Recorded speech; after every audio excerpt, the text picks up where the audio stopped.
தந்தை மகன் தூய ஆவியாரின் பெயராலே ஆமென். இயேசுவில் பிரியமான சகோதர சகோதரிகளே, ஆகஸ்ட் மாதத்துடைய 23ஆம் நாளாகிய இன்று தாயாம் திரு அவை புனித லீமா ரோஸ் என்பவரை நினைவு கூறுகின்றது. இவர் பெருநாட்டிலே லீமா என்ற இடத்திலே இவர் தன் வாழ்வினரை பிறந்ததனால் இவருக்கு அந்த பெயரை லீமா என்ற பெயரை இவர்களுக்கு சுட்டுகின்றார்கள். அதே சமயத்தில் இவர் பிறந்த பொழுது அந்த தொட்டிலே கிடக்கின்ற பொழுது ரோஜா மலரானது அந்த தொட்டிலே விழுந்ததனால் ஒரு தாயை பார்க்கின்றார். அதனால் இவருக்கு பெயரை ரோஸ் என்று சேர்த்து லீமா ரோஸ் என்று அழைக்கப்படுகின்றாள். இவருடைய எளிய ஜப வாழ்வு அந்த 15ஆம் நூற்றாண்டிலே தன் வாழ்நாளிலே கடவுளுக்கு உகந்தவளாக, கடவுளுடைய திட்டத்தை நிறைவேற்றக்கூடியவளாக தன் வாழ்நாள் முழுமையாய் எளிமையிலும் ஜபத்திலும் தவத்திலும் புண்ணியத்திலும் வாழ்ந்திருக்கின்றாள். புனித லீமா ரோஸ் தன்னுடைய வாழ்நாளிலே இறை அன்புக்கு பாத்திரமாக தன் வாழ்விலே கற்பு வாழ்விலே தூய்மையோடு வாழ்ந்திருக்கின்றாள்.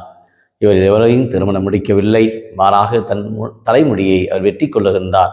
அந்த அளவுக்கு கடவுளுக்கு தன்னையே முழுமையாக அர்ப்பணிக்கின்றாள். 16ஆம் நூற்றாண்டிலே திருவையிலே ஒரு போற்றக்கூடிய ஒரு புனிதையாக புனித லீமா ரோஸ் ஏழைகளுக்கு ஏழையாக தன் வாழ்நாளிலே நற்சேவை புரிவதிலே எப்பொழுதுமே கடவுளை நம்பியவளாக வாழ்ந்திருக்கின்றாள்.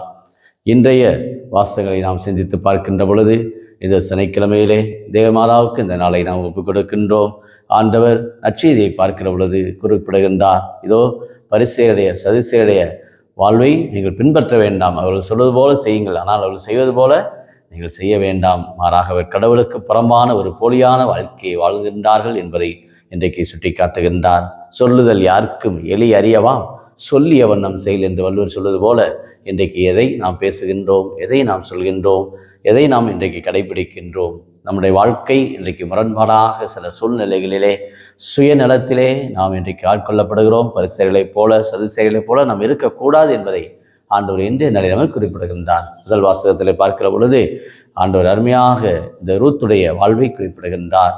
தன்னுடைய மாமியார் நகோமிக்கு கீழ்ப்படிந்து அன்போடும் பாசத்தோடும் உம்முடைய இனமே என்னுடைய இனம், உம்முடைய சொந்தமே என்னுடைய சொந்தம் என்று தன் வாழ்நாள் முழுமையோடு இருந்து அவள் அந்த வேலைக்கு செல்கிற பொழுது அந்த போவாசுடைய தோட்டத்திலே அங்கு பணி செய்கிற பொழுது அந்த போவாசு இந்த ரூத்தை பார்த்து சொல்கிறான், இதோ உன்னை பற்றி நான் கேள்விப்பட்டேன், நீ செய்துள்ள அனைத்துக்கும் ஆண்டவர் உனக்கு பிரதிபலன் அளிப்பார் என்ற அருமையான ஒரு வாழ்க்கை துணை கொடுக்கின்றார். போவாசு யார் என்று சொன்ன பார்க்கிற பொழுது போவாசு எளிமிலை கொடியாக ஒரு உறவினர், அதாவது நம்முடைய இந்த ரூத்துடைய மாமனாருடைய அந்த ஒரு உறவை சார்ந்தவர் தான் இந்த போவாசு. ஆக இந்த அளவுக்கு எளிமிலைக்கு என்பதை பார்க்கின்ற பொழுதும் இந்த இவர்களுக்கு ரூத்துக்கு போவாஸ் அந்த உறவு வழியாக கிடைக்கக்கூடிய குழந்தை ஒபேது.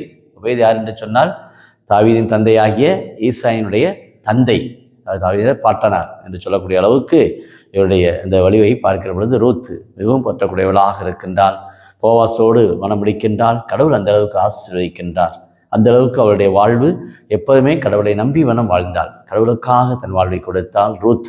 அந்த லூத்துடைய அந்த ஒரு உறவு, மாமியாரோடு கொண்டிருக்கக்கூடிய அந்த உறவு இன்றைக்கு ஒவ்வொரு குடும்பத்திலுமே அந்த இறையன்பும் பிறரன்பும் குடும்பத்தில் நற்பண்பும் விளங்க ஆண்டவர் இன்றைய நம்மை ஒவ்வொருவரையும் செயல்களால் வெளிப்படுத்த வைக்கின்றார். ஜெபிப்போமா.